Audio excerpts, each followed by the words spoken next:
IIT జేఈలో మంచి rank రానటువంటి విద్యార్థులకు బెస్ట్ ఆప్షన్ సిఎస్ఈఎంఏ కోర్సులు అడ్మిషన్స్ జరుగుతున్నవి. శ్రీ గురుభ్యో నమః. మహాగణాధిపతి నమః. శివాయ గురు నమః. శ్రీ కామేశ్వరదేవి నమః.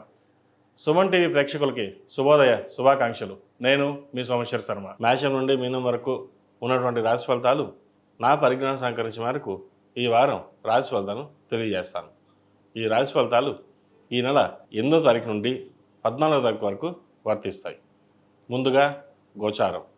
మేషంలో శుక్రుడు, వృషభంలో రవి, మిథునంలో బుధుడు, సింహంలో కుజకేతువులు, కుంభంలో రాహువు, మీనంలో శని. అలాగే చంద్రుడు తుల, వృశ్చిక, ధనుసు రాశుల్లో సంచారం. తదుపరి ధనుసు రాశి.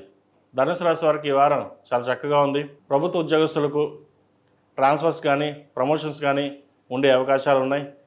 మంచి స్థానం లభిస్తుంది. అయితే తృతీయంలో రాహు, చతుర్థంలో శని, సప్తమ గురువు. శని బలంగా ఉన్నారు 4ంట. ఇది అందరికీ కాదండి, కొంతమందికి. అయితే గోచారిత్య మటుకి ఈ వారం శని బలంగా ఉన్నారు. ఏ పని చేసినా ముందుకు వెళ్తుంది. నలుగురిలో పేరు పేకాతలు లభిస్తాయి. ఉద్యోగంలో ట్రాన్స్ఫర్స్ ప్రమోషన్స్ ఉంటాయి. వ్యాపారం చక్కగా ఉంటుంది. కొత్త వ్యాపారం ప్రారంభిస్తారు. భాగస్వామ్య వ్యాపారాల విషయంలో కొన్ని జాగ్రత్తలు ఉండాలి. సొంత వ్యాపారాలు చేసుకునే వాళ్ళకి మంచి లాభాలుగా ఉంటుంది. వచ్చిన అవకాశాలు కూడా సద్వినియోగపరుచుకుంటారు. అయితే డబ్బు వస్తుంది, అలాగే ఖర్చు అవుతుంది. వచ్చిన ధనాన్ని సాధ్యమైనంత వరకు సేవింగ్స్ రూపాయలు పెట్టండి. అది మీ పిల్లల పేరు మీద కావచ్చు, జీవిత భాగస్వామి పేరు మీద కావచ్చు. సేవింగ్స్ చేసుకుని ముందుకెళ్ళినట్లయితే మంచి ఫలితాలు ఉంటాయి. ఎవరైనా చెప్పినా సరే ఎవరి మాట వినకుండా మీ ధోరణిలో మీరు ఉంటారు. అలాగే ఉండండి. ఎందుకంటే 10 మంది చెప్పేది కొంతమంది మంచి చెప్తారు, కొంతమంది చెడు చెప్తారు. ఎందుకంటే మీరు బాగా ఎదుగుతున్నారన్న ఈర్ష్యాభావాలు ఎక్కువగా ఉంటాయి. మీ దగ్గర 10 రూపాయలన్నా 10 లక్షలు ఉన్నాయంటారు. ఇటువంటి విషయంలో జాగ్రత్త తీసుకోవాలి.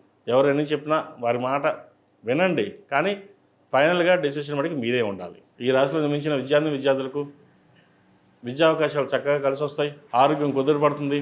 విదేశాలకు వెళ్ళాలనుకునే వారికి విదేశీ ప్రయత్నాలు చేసుకోవచ్చు. రాష్ట్రాధిపతి గురువు సప్తమ వీక్షణలో ఉన్నారు. భాగ్యంలో కుజకేతులు బలంగా ఉన్నారు. అక్కడ మంచి దైవభక్తి కలిగి ఉంటారు. దైవ దర్శనాలు ఎక్కువ చేసుకుంటారు. పూజలు హోమాలు చక్కగా నిర్వర్తిస్తారు. వివాహాది శుభకార్యాలు ఘనంగా చేయగలుగుతారు. ఎక్కడ ఏది లోటు లేకుండా పరమేశ్వరుడు మనకి ఇచ్చాడు, 10 మందికి మన సహాయం చేయాలి అనే ధోరణిలో మీరు ఉంటారు. కాబట్టి ఈ వారం వీరికి చక్కగా ఉందని చెప్పవచ్చు. ఒక భూమిని కొనుగోలు చేస్తారు, ఆభరణాలు కొనుగోలు చేస్తారు. ఏదైనా పిల్లల భవిష్యత్తు కోసం పాటుపడాలి, కష్టపడాలి అనే ధోరణిలో ఏర్పడుతుంది. ఈ రాశిలో నిర్మించిన విద్యార్థులకు ఈ వారం అనుకూలంగా ఉంది. బ్యాక్లాగ్స్ ఏవైతే ఉన్నాయో అవి కంప్లీట్ అవుతాయి. మంచి ఉన్నత చదువుల కోసం ప్రయత్నాలు చేస్తారు. చదువు సాఫీగా ఉంటుంది. తెలివితేటలు చక్కగా ఉంటుంది. ఏదైనా ఒక పని చెయ్యాలి అంటే దాన్ని 10 రకాలుగా ఆలోచించి ముందుకు వెళ్తారు. ఎవరు ఎన్ని చెప్పినా సరే అది వింటారు అంతే. కానీ చేయడం మటుకి మీరే చేస్తారు. ఎందుకంటే నలుగురిలో మనకంటూ పేరు ఉండాలి, గుర్తింపు ఉండాలి, చదువుకోవాలి, పైకి రావాలన్న భావన ఎక్కువ ఏర్పడుతుంది కదా. ఇది మంచి విషయం అని చెప్పచ్చు. దీనివల్ల మీ తల్లిదండ్రులు కూడా మంచి గర్వపడే విధంగా మీరు నిర్వర్తిస్తారు. ఇది మంచి తరుణం చెప్పచ్చు. మీరు చేసే పని వల్ల తల్లిదండ్రులు కూడా గర్వంగా చెప్పుకోగలిగే స్థాయిలో మీరు నిలబడతారు. ఉద్యోగపరంగా బాగుంటుంది, ఎడ్యుకేషన్ పరంగా బాగుంటుంది. విదేశాలకు వెళ్ళాలనుకునే వారికి కొంత ఆలస్యం అవుతుంది. విదేశాల్లో ఉన్నవారికి మంచి ఉద్యోగ ప్రయత్నాలు కలిసి వస్తాయి. అలాగే ఈ రాశిలో నిర్మించే స్త్రీలకు వృత్తి ఉద్యోగాల పరంగా, వ్యాపార పరంగా సానుకూలంగా ఉంటుంది. బంధుమిత్రులతోటి మాట్లాడేటప్పుడు కొంత జాగ్రత్త వహించాలి.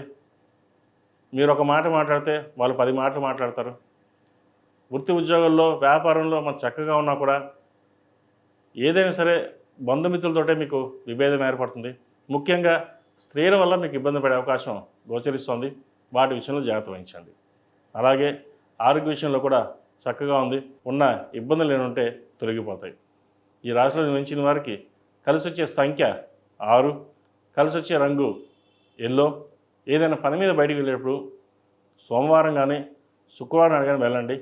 మంచి ఫలితాలు సాధించగలుగుతారు. అలాగే ప్రతిరోజు ప్రతినిత్యం అమ్మవారికి కుంకుమార్చన చేయడం చెప్పదగినది. ఆరవల కుంకుమ కావచ్చు, కుబేర కుంకుమతోటి మహాలక్ష్మి అమ్మవారికి అష్టోత్తరంతో పూజ చేయండి. అది మంచి ఫలితాలు సంప్రాప్తిస్తాయి. ఏదైనా రావాల్సిన ధనం స్ట్రక్ అయిపోయినా లేదా ప్రభుత్వ పరంగా ఉద్యోగపరంగా ఇబ్బందులు ఏమైనా ఉంటే సరే మహాలక్ష్మి అమ్మవారికి కుంకుమార్చన చేయండి. కుదిరితే ప్రతిరోజు చేయండి. కుదిరిన పక్షంలో మంగళవారం నాడు, శుక్రవారం నాడు చేయండి. మంచి ఫలితాలు సంప్రాప్తిస్తాయి.